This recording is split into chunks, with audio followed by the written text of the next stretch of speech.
बहुजन India news today मध्ये आपलं स्वागत आहे. आता जाणून घेऊया ताज्या घडामोडी. रतनपूर सायखेडा येथे महात्मा फुले डॉक्टर बाबासाहेब आंबेडकर संयुक्त जयंतीनिमित्त गुणवंत विद्यार्थ्यांचा भव्य सत्कार व प्रबोधनात्मक कार्यक्रम.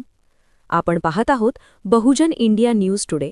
चला तर पाहूयात आजच्या ताज्या घडामोडी. रविवार दिनांक 12 एप्रिल 2026 रोजी तक्षशिला बुद्धविहार रतनपूर सायखेडा येथे क्रांतिसूर्य महात्मा ज्योतिबा फुले आणि विश्वरत्न डॉक्टर बाबासाहेब आंबेडकर यांच्या संयुक्त जयंतीनिमित्त गावात एक प्रेरणादायी आणि उत्साहवर्धक कार्यक्रमाचे आयोजन करण्यात आले. या निमित्ताने गावातील गुणवंत विद्यार्थी-विद्यार्थिनींचा सत्कार सोहळा मोठ्या उत्साहात पार पडला. या कार्यक्रमाच्या अध्यक्षस्थानी शीलाताई बाजीराव गवई या होत्या. प्रमुख अतिथी म्हणून सरपंच सुजीत अशोकराव ढोबळे, विनायकराव राऊत, उमणराव धर्माळे, रूपरावजी जवंजाळ व जनाईन जवंजाळ उपस्थित होते.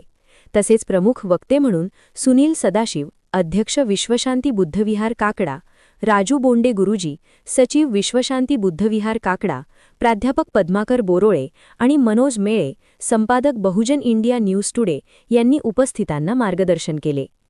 वक्त्यांनी आपल्या भाषणातून शिक्षणाचे महत्त्व, जिद्द, चिकाटी आणि कठीण परिस्थितीतून यश संपादन करण्याची प्रेरणा दिली. त्यांनी सांगितले की आजचे विद्यार्थी हे उद्याचे भविष्य घडवणारे शिल्पकार असून त्यांनी समाजासाठी कार्य करण्याची जबाबदारी स्वीकारली पाहिजे. या कार्यक्रमात विविध क्षेत्रात यश संपादन करून डॉक्टर, इंजिनियर, पोलीस व इतर क्षेत्रांमध्ये नोकरी मिळवलेल्या गुणवंत विद्यार्थ्यांना भारतीय संविधान व पूर्वशूद्र कोण होते हे पुस्तक सप्रेम भेट देऊन सत्कार करण्यात आला. सत्कारप्राप्त विद्यार्थ्यांनी आपल्या मनोगतात सांगितले की अत्यंत प्रतिकूल परिस्थितीत संघर्ष करून त्यांनी यश मिळवले असून त्यासाठी पालक व गावकऱ्यांचे मोठे योगदान आहे. गावातील युवक-युवतींच्या प्रगतीमुळे रतनपूर सायखेडा हे गाव चांदूर बाजार परिसरात आदर्श व संस्कारित गाव म्हणून ओळख निर्माण करत आहे. या कार्यक्रमाचे सूत्रसंचालन PM खंडारे सर यांनी केले तर आभार प्रदर्शन सुजीत जवंजाळ यांनी मानले. हा संपूर्ण कार्यक्रम प्रमोद धाकडे यांच्या संकल्पनेतून यशस्वीरित्या साकारण्यात आला. या छोट्याशा गावात असा प्रेरणादायी व सामाजिक जाणीव जागवणारा कार्यक्रम आयोजित केल्याबद्दल सर्वत्र कौतुक होत आहे. Bahujan India news today. Ratanpur Saikheda या ठिकाणी मी आलेलो आहो. या ठिकाणी महात्मा ज्योतिबा फुले आणि डॉक्टर बाबासाहेब आंबेडकर जयंतीनिमित्त प्रमोद भाऊ धाकडे यांच्यातर्फे या ठिकाणी अनेक विद्यार्थ्यांचा सत्कार करण्यात आला आहे. काही विद्यार्थी डॉक्टर झाले, काही विद्यार्थी पोलीसमध्ये भरती झाले आणि काही विद्यार्थी 10वीमध्ये चांगले गुण घेऊन प्राप्त करून ते उत्तीर्ण झाले. अशा विद्यार्थ्यांचा या ठिकाणी सत्कार सुद्धा करण्यात आला आहे आणि या ठिकाणी त्यांना भारतीय संविधान आणि पूर्वशूद्र कोण होते हे पुस्तक भेट देण्यात आले आहे. अशातच एक आदिवासी मुलगी तिच्या संघर्षातून ते पुढे गेले आणि ते आता पोलीस भरतीमधून पोलीस दलात भरती झालेली आहे. तिच्यासोबत आपण बातचीत करूया. तुझं नाव काय आहे? माझं नाव कुमारी प्रिया सकीरा 15, राहणारी सरपापूर. जे काही आज तुझा सत्कार झाला, तुला काय वाटतं नेमकं असं? मला असं वाटत आहे का म्हणजे या गावामध्ये जे माहोल झालेला आहे शिक्षणाचं, ते प्रत्येक गावात जर झालं ना तर प्रत्येक गावामध्ये पोलीस डॉक्टर तर नक्कीच होणार. आणि मी तर गरीब घरातूनच आहे आणि गरीब घरातूनच लेकरं घडतात. तुझा संघर्ष काय आहे नेमका थोडक्यात? संघर्ष म्हणजे मी कधीच माझ्या परिस्थितीला सामोरे केलं नाहीये. कारण माझ्या घरचे सगळेजणच ओळखतात का सगळं कष्ट करूनच केलेलं आहे आणि मी कधीच त्यांच्यावर डिपेंड राहिली नाही. स्वतःच कष्ट केलं, स्वतः कामाला गेली आणि स्वतःचं शिक्षण पूर्ण केलेलं आहे. बस एवढंच. तशातच माझ्यासोबत आहेत जे पोलीस दलामध्ये भरती झालेले आहेत. आपलं काय नाव काय त्याचं? तर PC रत्नागिरी बाबाराव मनोरे. आपण किती दिवस झाले लागले? सर मला 3 वर्ष झाले सर. बरोबर. आपण काय प्रेरणा घेतली, कोणाकडून घेतली, नेमकं आपण कशामध्ये लागलो? सर प्रेरणा तर सर सर गावाकडूनच मिळाली सर. जशी आम्हाला परिस्थिती उपलब्ध करून दिली प्रॅक्टिसची, लायब्ररीची, गावातला माहोल तसा होता. कसा आहे की बाकीच्या गावात जे प्रॅक्टिस करणारे आहेत त्यांना असं नाव ठेवलं जाते, यांच्यासोबत प्रॅक्टिस पण नका करू कारण हेच लागले नाही तर तुम्ही काय लागसान. पण तशी परिस्थिती आमच्या गावात नव्हती. त्यांनी आम्हाला तशी परिस्थिती निर्माण करून दिली की आम्ही अभ्यास करू, प्रॅक्टिस करू, क्लास लावू आणि पुस्तकं अवेलेबल करून दिले, लायब्ररी अवेलेबल करून दिली की आम्ही अभ्यास करून कुठेतरी शासनाच्या जागा काबीज करू आणि शासनकर्ते जमात बनू. यानंतर आपण आपलं नाव काय त्याचं? माझं नाव रोहित रणजित जवंजा. मी सध्या MPSC ॲस्पिरंट आहे. अनेक विद्यार्थ्यांनी या ठिकाणी गुणवंत विद्यार्थ्यांचा सत्कार झालेला आहे. अशातच आमचे जे काही आयोजक आहेत प्रमोद धाकडे या ठिकाणी येतील. या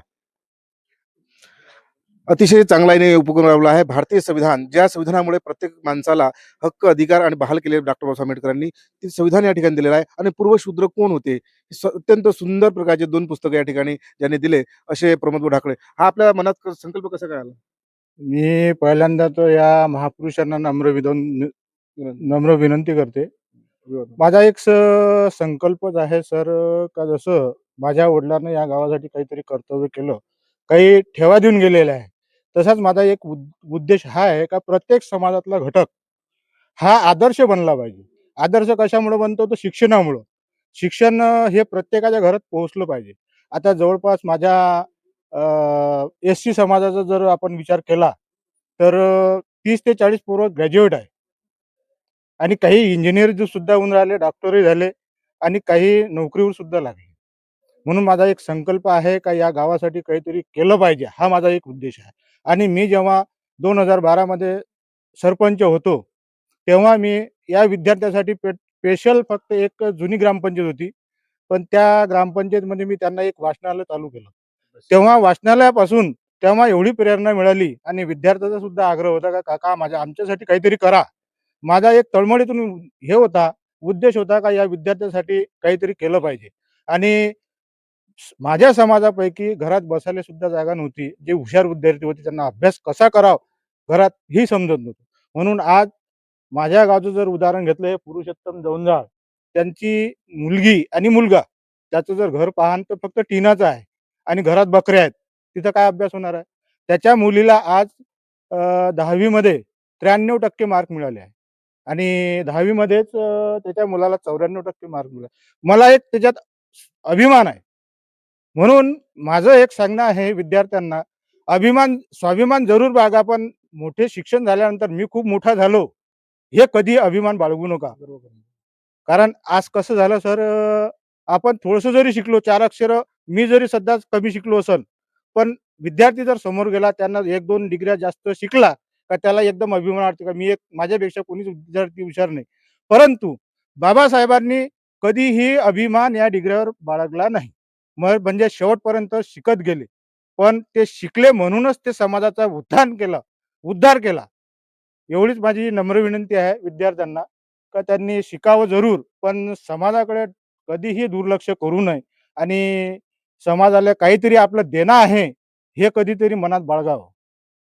या ठिकाणी माझ्यासोबत होते प्रमोद ढाकळे. यांचं असं म्हणणं आहे की शिक्षण जरूर शिकावं, नोकरी सुद्धा लागावं, पण ज्या समाजामधून आलो, ज्या घटकातून आलो, त्या समाजाप्रती आपलं काही ऋण आहे ते फेडण्याची जबाबदारी आपली आहे, असं या ठिकाणी सांगणं योग्य असेल. बहुजन न्यूज टुडेसाठी मनोज मळे, अमरावती.